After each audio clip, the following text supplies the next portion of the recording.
First of all, can you tell us more about what you do, Miss Jeanie? Yes. Yeah, of course. I am a licensed marriage and family therapist, so mental health, but that's only part of my work. I also am a speaker that speaks about mental health in organizations, I would say now globally around the world, as well as universities and colleges, and of course, community organizations. So I am really using my public speaking skills to talk about mental health, anything about API identity, so Asian Pacific Islander identity, and just combining the two through the world of K-dramas. I am also known as NOONA'S NOONCHI on social media and YouTube. And I used to separate the two, like, oh, here's Jeanie Chang, the business person and, clinician and licensed therapist. And then here's Jeanie Chang, NOONA'S NOONCHI. But now I'm starting to really combine them because more and more people are really enjoying K-dramas. And so, and who doesn't blame them? So I think that's interesting that I'm becoming more NOONA'S NOONCHI. Yes. How did your love for K-drama start? Sure. It started off so I was exposed because I'm, Korean, and I was raised in obviously the United States, but born in Korea, we would go often to visit. So we were lucky to go visit a lot. And I remember seeing K-dramas way long time ago. So hopefully you don't think I'm too old, but growing up, I saw in the 80s, these K-dramas on TV in Korea, but it looked very weird. I was like, what is that? And those were K-dramas long time ago. Now, in 1992, which some people are going to be like, oh my gosh, that's so long ago. But for me, I was a high school senior graduating when I saw my first modern K-drama. It's called Jealousy in English, but the Korean word is Jutu. So I remember that so well because that was my first time watching a K-drama, and I loved it. Meaning I watched it and all of a sudden, K-drama stories, they're fun. So I'm seeing this romantic story and the girl's really cute. She was a very famous Korean drama actress, back in the 90s, with the guy who was super cute too. And they were like best friends, and then they eventually fell in love. So it was a great story. And so that was the first time in 1992 that I realized K-dramas are entertaining and fun, but also they made Koreans look cool.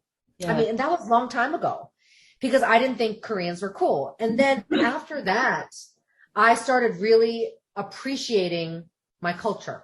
But I would say I got busy, you're working and busy. And then, early 2000s, kind of when Coffee Prince and all that was coming out, I vaguely remember they were all coming out, but I was very busy around that time raising kids. I got married early, raising kids. I went to business school. I was super busy. And I remember telling moms, yeah, I didn't watch K-dramas for a little bit because I was so busy. And they were like, what? Because I just got busy. But I would say I took a break. I mean, I was always like, oh, that's interesting. That's a new K-drama. Oh, he's cute. Oh, okay. I'm too busy raising 4 kids. But what brought me back was my love from the star. 2014. Yeah, 2014 or something like that. But I think I didn't see it till 2015. So that's a long time actually where I wasn't watching K-dramas consistently. It doesn't mean I didn't like them. Just I was too busy. And I remember seeing it, and we were watching it on Drama Fever or something like that, before Vicky, I think, or maybe we didn't know about Vicky. And I remember going, oh my gosh, this is why K-drama. I have to go back to K-dramas because my love from the star. Yes. Yeah. And so that's always special. And to this day, whenever I see it, I'm like, oh, that was the drama that brought me back. You know what? It was so big here. Yeah. It was so big here that we have a Philippine remake. Oh, but no, it's my love from the star. Yeah, you know how good it was, right? And I'm watching this going, oh my gosh, it got even better, right? So 1992, 2015. So I don't know how many years. Can't do the math real quick. You're watching Chun Ji-hyun looking, glamorous, and I'm like, so not only is it the story that I liked watching, honestly, someone who looked like me. Okay, I'm not as pretty, beautiful, right? So you see her looking so glamorous and fun, and then the guy so romantic. You're like, okay, Korean culture is not bad. I mean, I'm kidding, but I meant it really helped me realize that I appreciated being Asian and being Korean. And so that brought me back. And then ever since then, it's obviously consistent. I was going to ask next actually, how do you think did it help in in Asian representation? Because I mean, can you give us an idea? I mean, we can see how big BTS and K-pop is in the US, but how did things change from the 90s? Yeah, I mean, so obviously BTS has helped, right? And that was like what BTS came out fairly early, but really exploded maybe in the last 5-6 years, I want to say. But before then, there were other K-pop stars that I grew up with. People are going to be like, what? Okay, so the 90s. But how it's changed is it became a lot more common, meaning non-Asians watch K-dramas now, right? But in the 90s, I don't think you would have seen a lot of non-Asians. It would have been Asians, Chinese, Filipino, right? Watching K-dramas on VHS tapes. I don't know if you remember. Yeah. Yes. I remember putting the VHS and going, okay, episode 1. And then getting the other one, episode 2. Yes. There was not streaming like this, and it was, I just remember it so vividly going, oh my gosh, we have to stay up for episode 3, and you put the tape in. It's just, so to me, it's fond memories, but I think really what happened was, yes, K-pop helped because there were some folks that I know that didn't watch K-dramas until K-pop. And they're not Asian.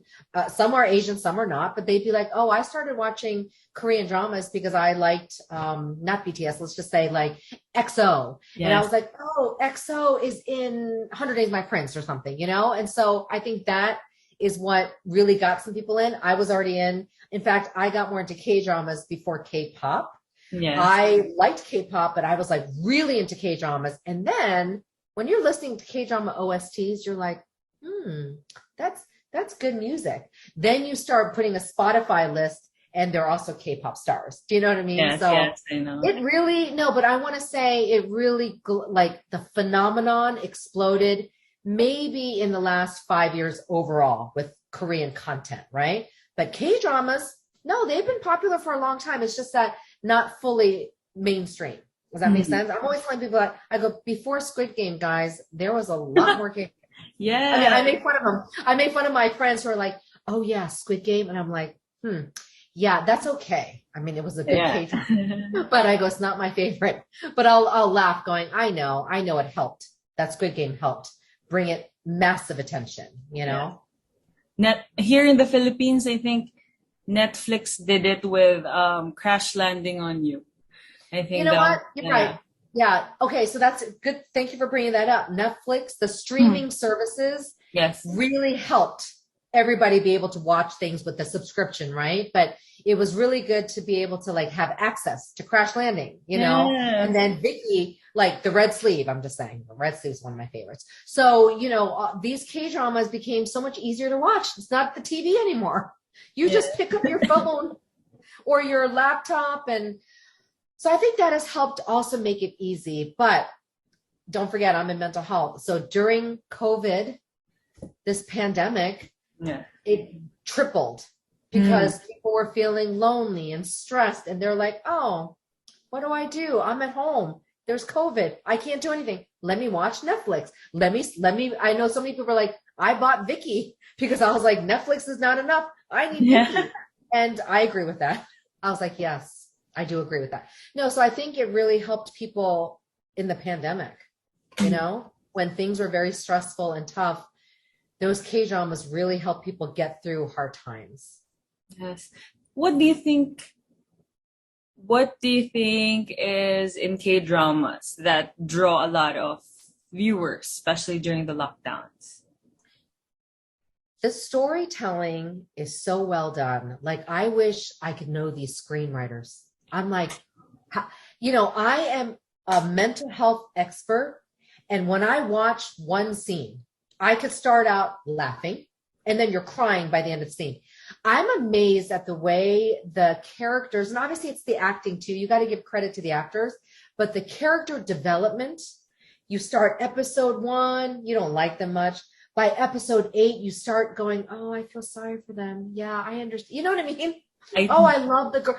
You kind of get very attached, and that's part of it. You feel like you relate to the character. Maybe you don't relate to the way they look or anything like that, but you relate when they're crying, because you might cry about something. You also relate when they're wronged, when they get hurt by something, and you're like, yeah, that is terrible. I feel that because that's happened to me. So the stories are also relatable. Identity wise, you also relate to something like, I don't know, some women who might be hurt by somebody who loved them, right? Women relate to that. Or a man who's ridiculed by the dad, because the dad's like, you're not good enough. We have that. So all these stories, even though people are like, Jeanie, it's not realistic. Now, some things are not realistic, right? But that's the drama. But what's realistic is all those emotions, the people's conversation. Oh my goodness, some of these lines, I'm like, this is beautifully written. I'll pause. And they'll say something that I think a parent should say to a child. Yeah. And I'll keep that in my head. That is why K-dramas are powerful. They're all relatable. I don't care if you're telling me, oh, but they drive Mercedes and have these beautiful purses. I don't even look at that. I'm like, yes, but that's fun to look at. You want to see the Mercedes and the convertible. That's fun. But I need you to look at the guy who's miserable, who has no parents, right? Or went through a childhood trauma. He's rich, but he's unhappy. Those are all the things that are real. So that's why, and I think the fact that honestly, the stories of hope, resilience, trauma, family conflict, but seeing how they develop. And then, K-dramas, they're very good at resolving it, right? They're all about good endings. Now, some endings, people will be like, Jeanie, that was not a good ending. But most of the time, like 90% of the time, I believe K-dramas ended in a way that you're satisfied. And you're like, oh, okay, that second lead, it's sad, but it's okay. Yeah. Then you have the main lead and female lead who come together and fall in love. The harmony that figures it. So what it is we want to see that ending. We want to see the happy ending or the satisfied ending, because that's super important to our mental health, to see that somebody who went through a hard time deserved happiness, right? Mm-hmm. So all of those stories are relatable and we find ourselves in it. That is why. And I've had some folks tell me, no, I don't relate to her. I go, I think you do. Maybe not what she's wearing. Maybe not the fact that she, looks perfect, but you relate to the fact that she's lonely or has no friends. She was bullied. Those are the things I tell people, that is what we all relate to, especially Asian, And when you just asked me about Asian representation, it doesn't matter if you're Korean, you are seeing people that look like you and have families like you. And that is so important. It makes us feel like we're seen and heard.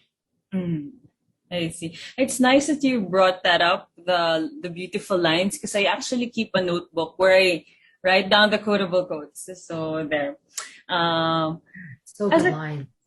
I was gonna ask, what kind of services do you offer your clients, and how does your social media presence help your line of work? Good question.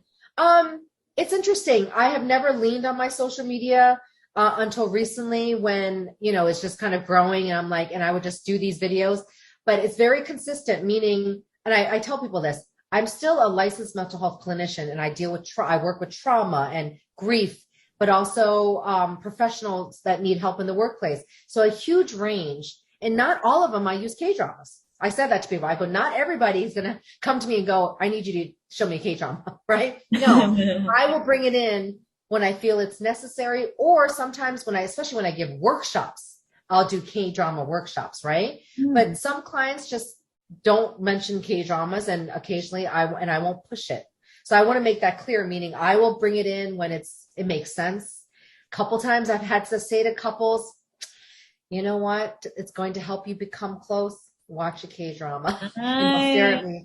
They'll go like this. And I'll be like, okay, listen, you watch movies together, same thing. But this is a K-drama. It's 16 episodes. And imagine 16 hours of really bonding and really seeing a story that's romantic. And yes, I would say almost always, maybe there was like one or two people that didn't quite click with a K-drama that I recommended, but they were like, no, you're right. It actually, we really enjoy it. And now my husband's so addicted. Things like that. I love stories like that when they're like, yeah, my husband wants to watch ahead of me. I get really mad. I love that. So I use it in my work when it helps. The social media helps in the sense of it's attracted the younger population. To be honest with you, they struggle, right? Talking to their parents.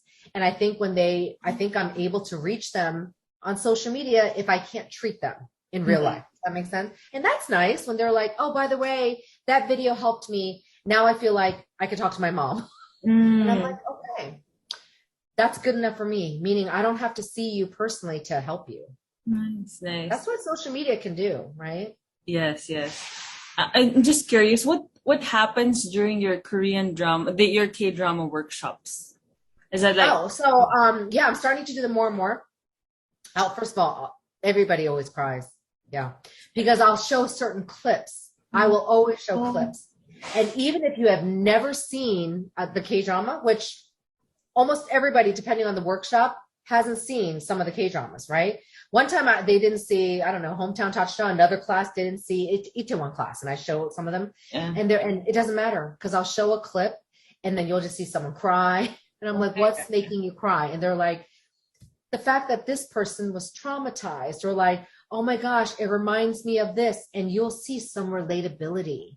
So I'm always showing, I would say, 3 to 6 clips in a workshop and talking about a concept, for instance, grief, or for instance, family conflict or trauma and how people deal with trauma, or even showing like a relationship between a mom and a dad or a dad and a daughter that I really like. You know, like Reply 1998, I'll always show like some sort of clip going, look at this. I really like the dad that did this. He said this. Wow, can we all learn from that? You know, things like that. But yeah, I always make somebody cry. No, I'm not surprised. Do you have a lot of, what do you call them, patients or clients who have no Asian ethnicity? Yes.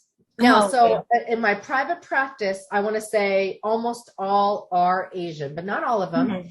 And don't forget, I do workshops and classes and speaking to non-Asians. Nice. And so so definitely to my clients, no, I would say not all of them are Asian. And even with K-dramas, not all of them are Asian when I speak to them in the workshops. In fact, I can remember one in February that was so good.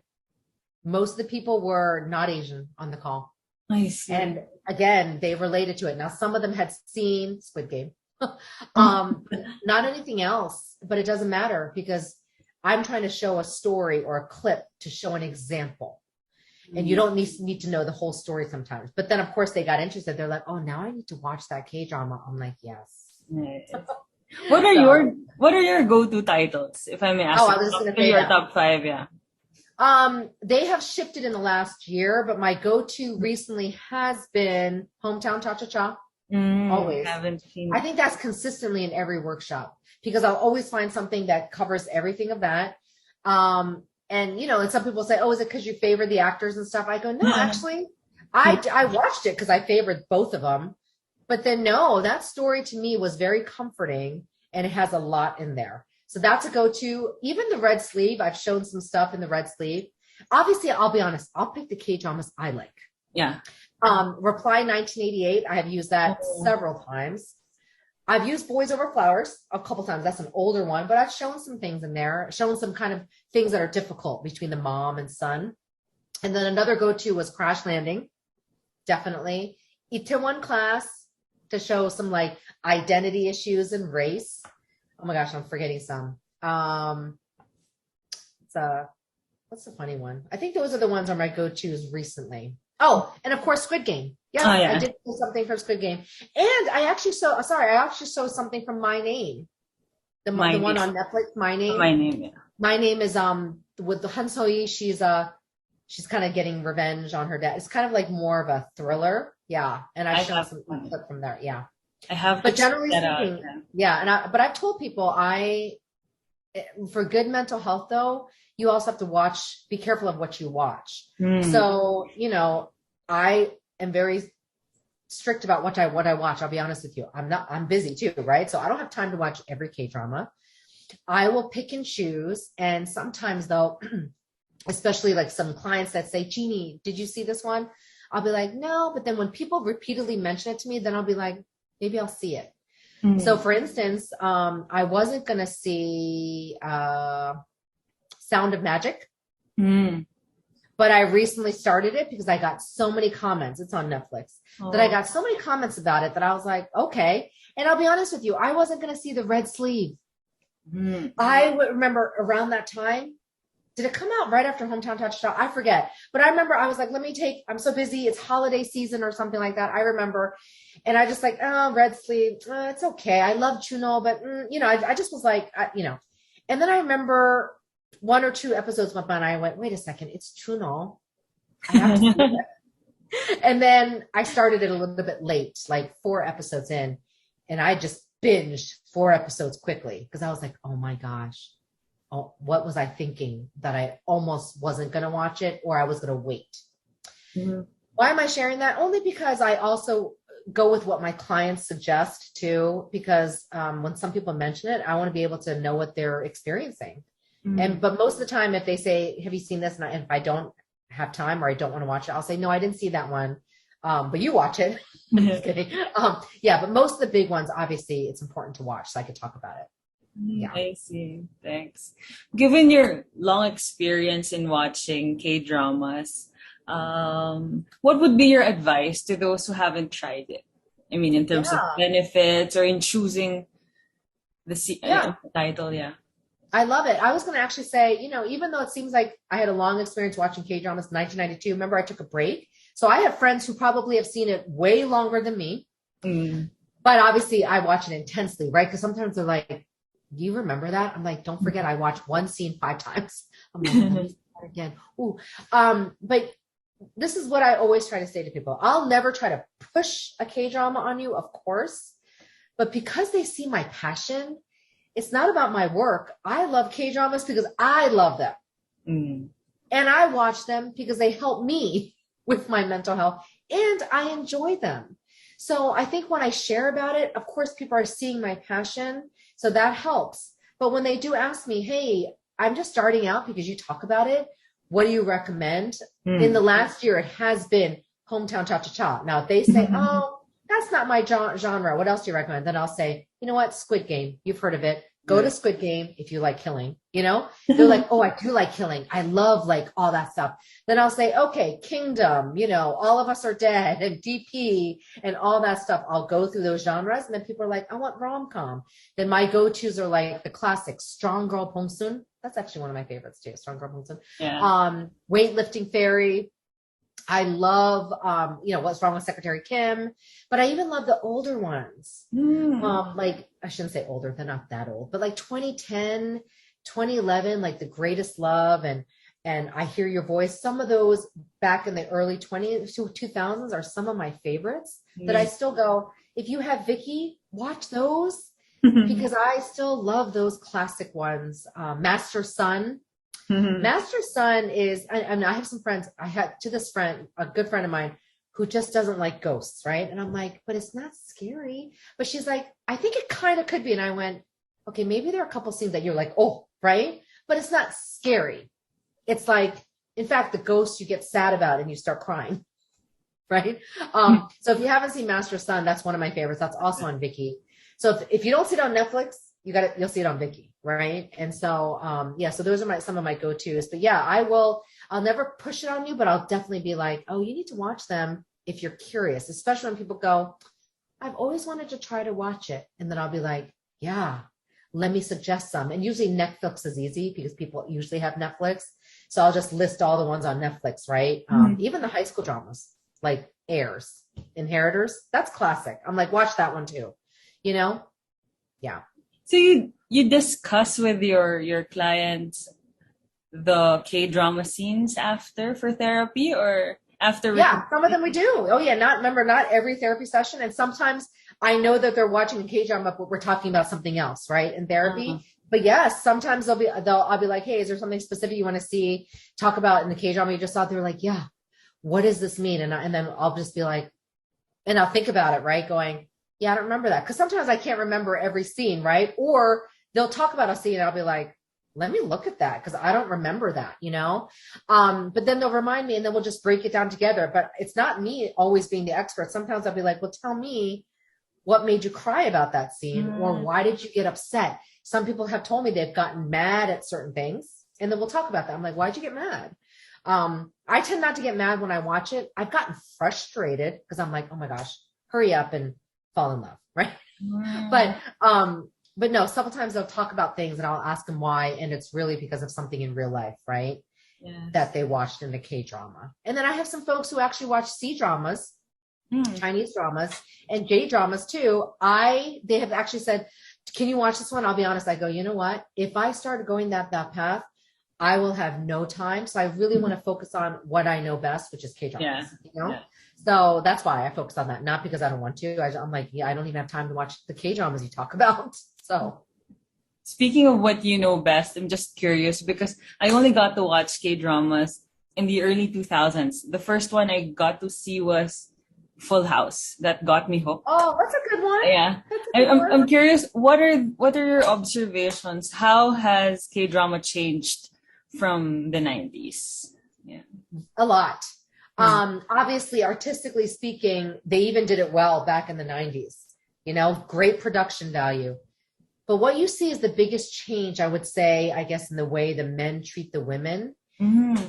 Yeah. But so I'll be honest with you. When I recommend like Boys Over Flowers, Inheritors, everybody loves Lee Min-ho. Who doesn't love Lee Min-ho? But they'll be like, oh my gosh, I did not like the way he pulled on her, right? A little bit of like a bully. But that was back in the 90s and even 2000s. You saw that because that's the culture where the men would do that. Now, it doesn't mean they're necessarily bad, but the cultural obviously is very patriarchal, right? It has shifted a lot, and you see that in the K-dramas, where now you have women CEOs, right? Yes. A startup, and you have strong women like My Name, where Han So-hee is like kicking butt. So that's the shift in I guess the female and male roles, and seeing a little bit more, actually a lot more women in leadership roles at the workplace in K-dramas. For instance, some of the K-dramas, the women are the CEOs. The women are the bosses. I don't think I recall seeing a lot of that in the 90s and 2000s. And the women are a little bit stronger voice, speaking up, that you don't see that in like Full House, for instance. He was cute. I loved Rain, right? He's super cute. But people would say that he like was mean to her, mean to the girl because of the way he spoke. I don't remember seeing that as much. I just remember that thinking that's the culture. But then I have a lot of non-Asian friends that were like, I did not like that, right? Because of the way they talk. It's different now. So the shift has been in the way men and women relate to each other and how parents talk to their kids. Some of these new K-dramas, some of the parents are so affectionate on the K-dramas. I'm like, I'm not like that. So I learned going, wow, I loved how the dad was crying because of his daughter. Oh, that's so cute. And so that's a difference, so you're seeing a lot of that stuff. And I think that's so good. Yeah. You mentioned earlier that you're very busy. So what kind of a K-drama viewer are you? Are you like the type to binge watch, or do you have that discipline to just watch an hour a day? No, I'm both.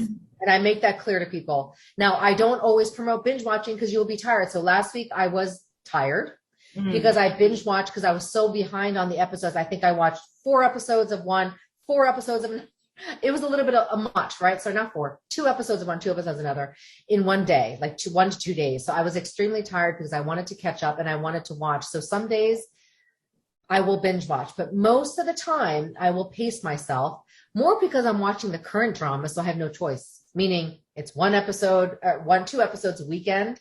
So you have to wait for the rest. I don't mind that. Some people are like, I hate that. But I'm like, you know what? I do like binge watching, but because of time, and I don't want K-dramas to always get in the way of my family, right? So I'll choose not to binge watch too much, but I will tell you this. The last K-drama I binge watched literally all 24 episodes of Mr. Sunshine over a holiday break back in 2018, 2019 with my husband. So I was with my husband. I think we forgot to feed the kids. I mean, I think I was like, it was like 4 days in a row we're binge watching. We're like, okay, because we're not working. It's Christmas break. And I remember going, oh, what time is it? Oh, it's 3 a.m. Okay, we should go to bed. Yeah. Then the next day, I just remember one of the kids saying, can we have some dinner? I was like, oh, I need to feed you. I'm sharing that story because I have done that before, but that was 24 episodes in like 4 or 5 days.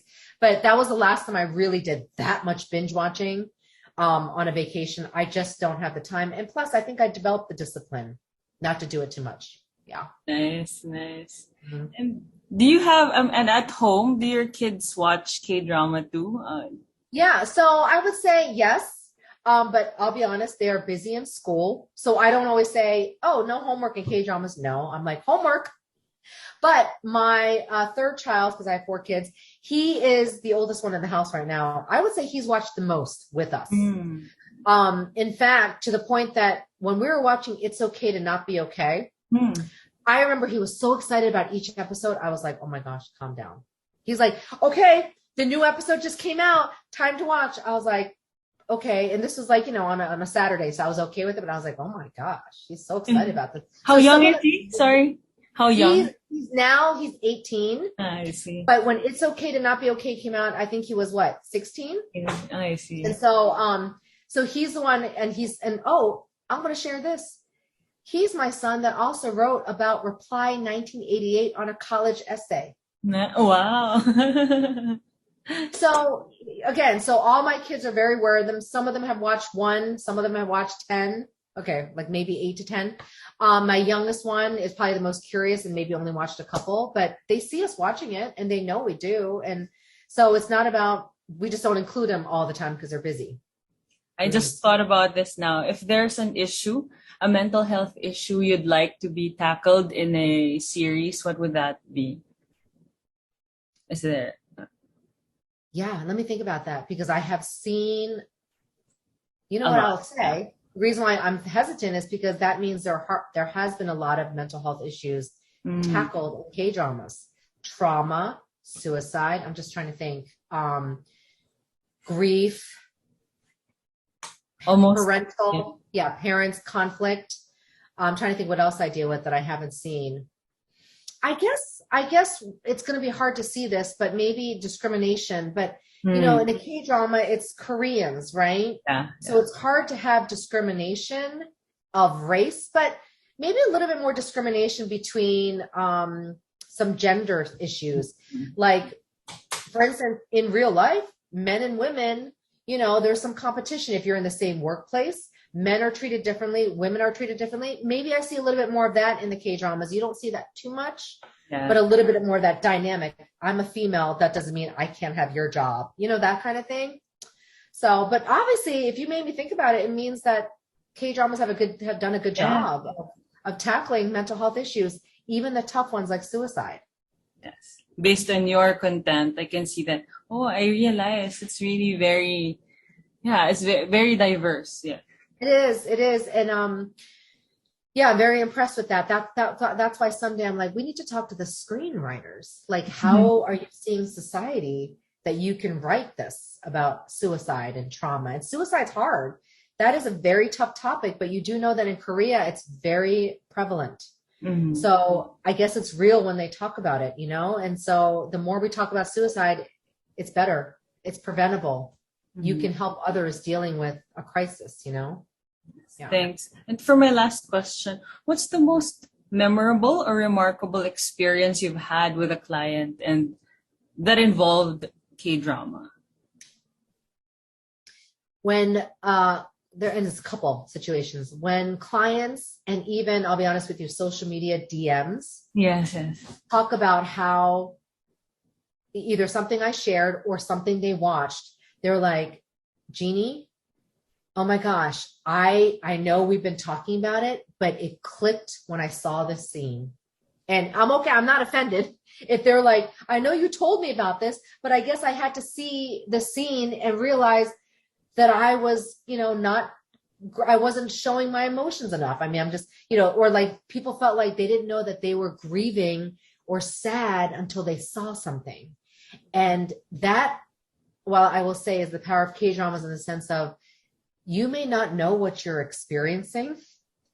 And even a therapist, I'll say all this stuff and they'll be like, okay, until I say something like, well, anyway, let's keep watching this K-drama and we'll talk about it. And then they come back to me and go, oh my gosh, that scene, I finally realized what you meant. And I'm okay with that. I'm like, yeah, see, now you understand because you saw the story, you saw somebody else. That's not you. So I think those are the most powerful stories when I actually hear stories of people saying a K-drama changed my life. I was able to get through this hard traumatic time because I saw this K-drama, and I love that. Yes. I hear that a lot. So yeah. I use it as a tool. It's a tool. Again, it should not be a replacement if you really need therapy. I want to say this. It's there. I call it K-dramas are great, a tool in therapy. But of course, with the therapist is helpful, or just getting the support you need is so helpful. And then I'll always say, yes, binge watching, it happens to the best of us and it's fun. Yeah. But if you find yourself binge watching and you're not doing anything else, like your work, or you're not sleeping and you become grouchy, then I would worry. Then I would want you to try to balance it a little bit better. Thank you for sharing that. And before we go, can you talk more about your book? Can you share with us what your book is about? Maybe the viewers. Yeah, I want to get it translated. I would love to get it translated. It's in Korean. Is it in Korean? No, it's in English. Okay, it's in English. Yeah. So A is for authentic, not for anxieties or for straight A's. I talk about what it's like to be anxious growing up. Think of a teenager when you see in K-dramas who are trying to talk to their parents, right? And Reply 1988 was a little bit more warm-hearted, but I had trouble talking about being stressed and being scared with my own parents, right? My parents are loving people. But as a kid, parents need to get better. Make sure that you are talking to your kids about, hey, what's stressing you out? Why are you anxious? Why are you sad? I never got those growing up because Asians don't ask that. It's hard to, right? So my book talks about a difficult time in my life when I was 14 years old. And then I talk about it now as an adult, what that looks like. So I use my expertise, but I'm also very real about the experience when I was a kid and how I think the word I used a lot was just how stressed out I was about life. And I was only 14, which means, I don't want people to live like that. Right. And you see it in some of the K-dramas, kids really stress. Like, did you see Sky Castle? So Sky Castle reminded me about parenting. Yeah. Yeah. Parenting in school. And I always saw that and I was like, it reminded me of my own life. So I actually stopped it for a little bit, but it's a great K-drama. But then I finished it up. So my book is about that. And I talk about mental health. But I talk about being authentic, not about getting these straight A's, being perfect. No, there's no such thing. And then how I became a therapist. That's nice. And where can we follow you? What's your social media handle? NOONA'S NOONCHI, which I don't even explain the title. Like NOONA means older sister in Korean. But also you can say Unni, you can call it Unni if you're a girl. But Noonchi is, I use my Noonchi in my work to understand people. And I'm going to start breaking down Noonchi actually in the month of May to talk about what is Noonchi, because people don't really know what that is, but I'm called NOONA'S NOONCHI. So I decided to break it down, but you can find me on Instagram, TikTok, social media, YouTube as NOONA'S NOONCHI, but my name is Jeanie. But I wanted to give it a Korean name because I wanted that connection with K-dramas. And I'm Korean, so I really wanted to use Korean language. Thank you. Does Noonchi have a direct translation in English? So, yes and no. Oh. The direct translation would be sharp eye measure. Sharp eye measure. Meaning you're really watching people and understanding what's being said. But Noonchi is so much more. But yeah, that's the direct translation. You can even Google it. Yeah. But in the Korean language, it's very important, or in the Korean culture, it's very important, but it's so hard to explain. So I'm going to do my best. You'll see some social media coming out on Noonchi. For that. Yeah, so much for that. Thank you so much for your time. I really appreciate it. Wait, I'll just stop.